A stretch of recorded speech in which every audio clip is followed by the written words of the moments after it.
Entered the game in the second quarter and was 15 for 25 for 179 yards. He also ran for a touchdown. Let's take a listen to Watson after the game. It's good just to get my feet wet, not just me, but all the rookies, and just get out there and just, experience my first NFL game, so it was fun. This is professional football. This is the highest level of the sport, so of course it's going to be faster, a lot, bigger guys, smarter guys, but at the same time, I'm doing the same thing they're doing, watching film and trying to play fast also. So at the end of the day, it's still football, and you just got to go out there and operate and do your job. Skip, how impressed were you by Deshaun? I saw the first flashes of a young man who soon will turn into the best quarterback the Houston Texans have ever had in their franchise history. I saw a Deshaun Watson who should have started last night and played at least a little while with the ones versus the ones, and who should start the next two preseason games so he can play starters versus starters, because he deserves to be doing that already. Clearly, his ceiling is going to be much higher than Tom Savage's. No disrespect to Tom Savage, but he's what Bill Parcells called a jag, J-A-G, just another guy. He not bad, not great, just like all those other quarterbacks who came before him. I saw the first flashes last night of Deshaun's leadership, his electric body language, his playmaking style. He will bring things that Tom Savage just can't. And I saw a Deshaun Watson who I think pretty soon will make the Cleveland Browns regret they didn't take him with the first overall pick, and who will definitely make the Bears regret that they took Mitchell Trubisky with the second overall pick, and who will make the 49ers regret, and the Jaguars regret, and God knows the New York Jets regret that they didn't take this kid, because he's going to change life in Houston. We saw him escape. We saw him run with the ball. We saw him get down and slide, which I loved, stay a little bit out of harm's way. And we saw him wing it and zing it, because he can. It's not the most conventional looking throwing motion, but it works. Yep. He's not quite as consistently accurate as Dak Prescott, but it still will work, because he's higher risk but higher reward. He can make more splash plays than Dak can make. I'm not saying he's better than Dak, but if they will start him now and let him play some ones against ones, he will eventually and fairly quickly do what Dak did for the Dallas Cowboys as a rookie last year. Born leader, born winner. Congratulations, Texans, but don't stunt his growth. Don't try to overprotect him. Don't try to keep him out of harm's way. Throw him into the fire, because this kid will thrive in the fire. I was impressed. Skip, I'm not going to get ahead of myself, because a lot of these guys that he were playing against, they're not going to be on the final 53-man roster. So I'm not going to heap all this praise that you're heaping. I thought he was poised. I thought he showed great composure. I thought he made some good throws. But Skip, you can always, for me, if I'm Coach O'Brien, I start Tom Savage game 2. I start Deshaun in game 3. Preseason game. When everything is going to be scripted, you're going to try to attack what they do. They're trying to attack what you do. Last night, they just went in there with basic plays. They're just running plays. They didn't care what the defense was, what the defense was going to run. The defense didn't care what the offense was going to run. So they're just playing their base defense, their base offense. Week 3 of the preseason, everybody's going to play their starters. At bare minimum, to the half, some will play well into the third quarter. Some might play 3 quarters, because more times than not, the starters do not play the final preseason game. So with that being said, I would start him then. But Skip, you can always go back to Deshaun Watson if Tom Savage struggles early in the season. But I wouldn't put him in and then have to go to Savage and then try to come back to. But why are you predicting failure? Why would you anticipate that he would not be able to stand up and live up?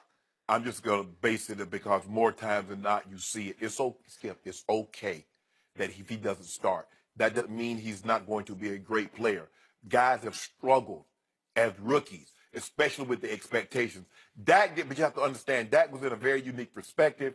He got drafted to a team that had the best offensive line. They selected the best running back in the draft, who turned out to be an all-pro and in the final running for Rookie of the Year. So that's a very unique situation. But Dak was a 4th-round pick. He didn't have the expectations of this young man, because the team that selected him moved up 13 spots to get him. The Cowboys stayed exactly where they were, and Dak fell into their lap. Skip, they had no idea that Dak was going to be like this, because if they had, they'd have took him instead of Zeke with the 4th pick in the draft. Yeah. So that just goes to show you. Jerry wouldn't have publicly regretted not trading up for Paxton Lynch. And he made it known for not taking Connor Cook. Right. And so with that being said, Skip, I always believe that if you start a veteran, you can go to the rookie. But if you start the rookie and he doesn't, and it goes sideways early, because this team have not only playoff, but deep playoff aspirations. Yeah. Skip. You look at their defense, they have weapons around.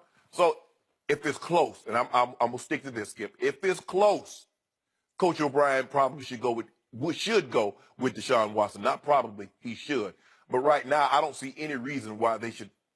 Well, Tom, you didn't play. He played well enough last night to get another start in the preseason, and then start Watson in the 3rd preseason game.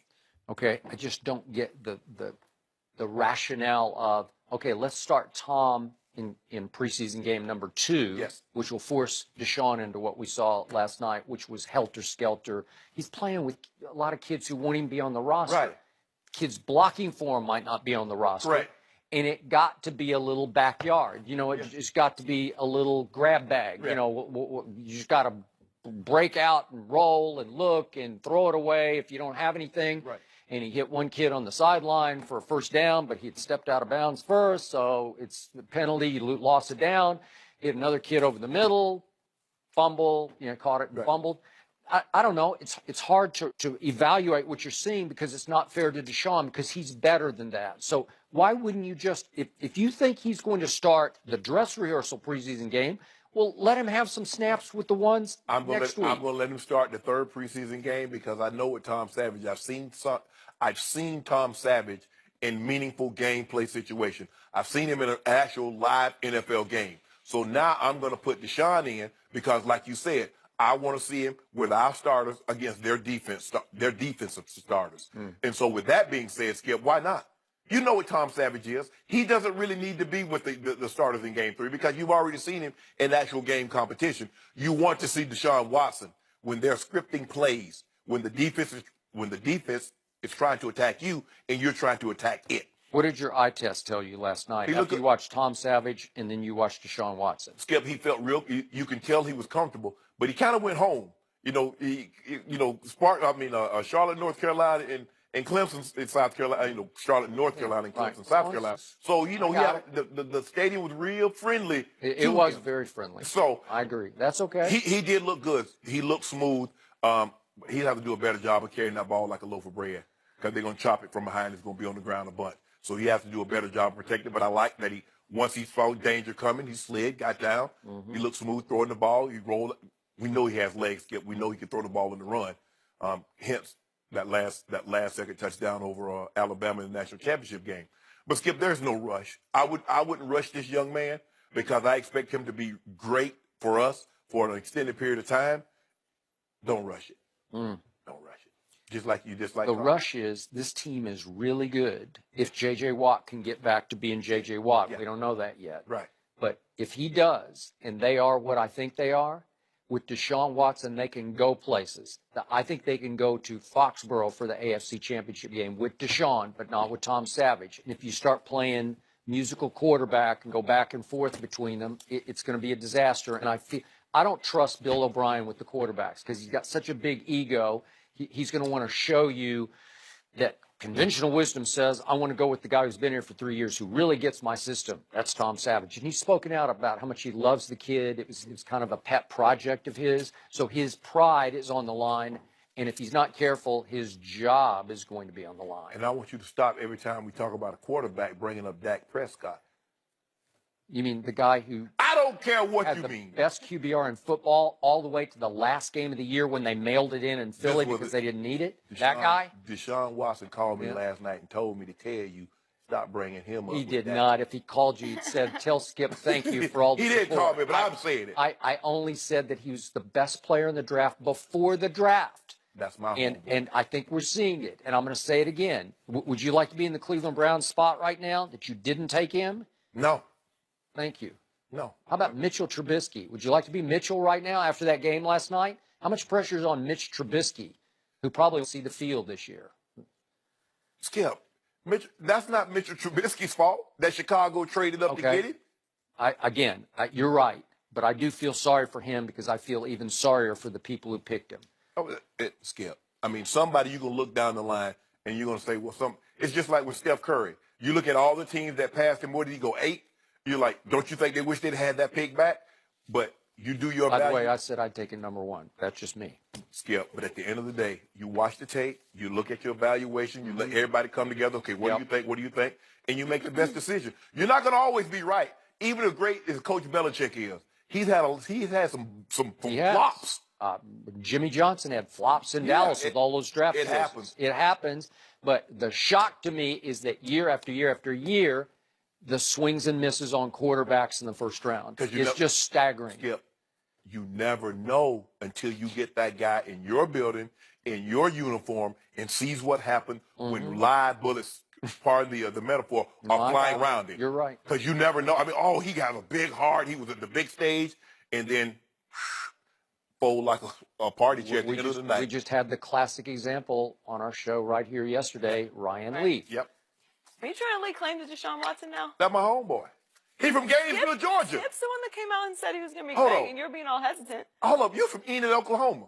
Enid? Okay, Idabel. Enid come from? You from Idabel, Oklahoma. I'm from Idabel. Tulsa? I knew a couple of people. No, close. We're getting warmer. That's what I'm saying. Yeah. He's from Gainesville, Yeah. Georgia. The Georgia boys, them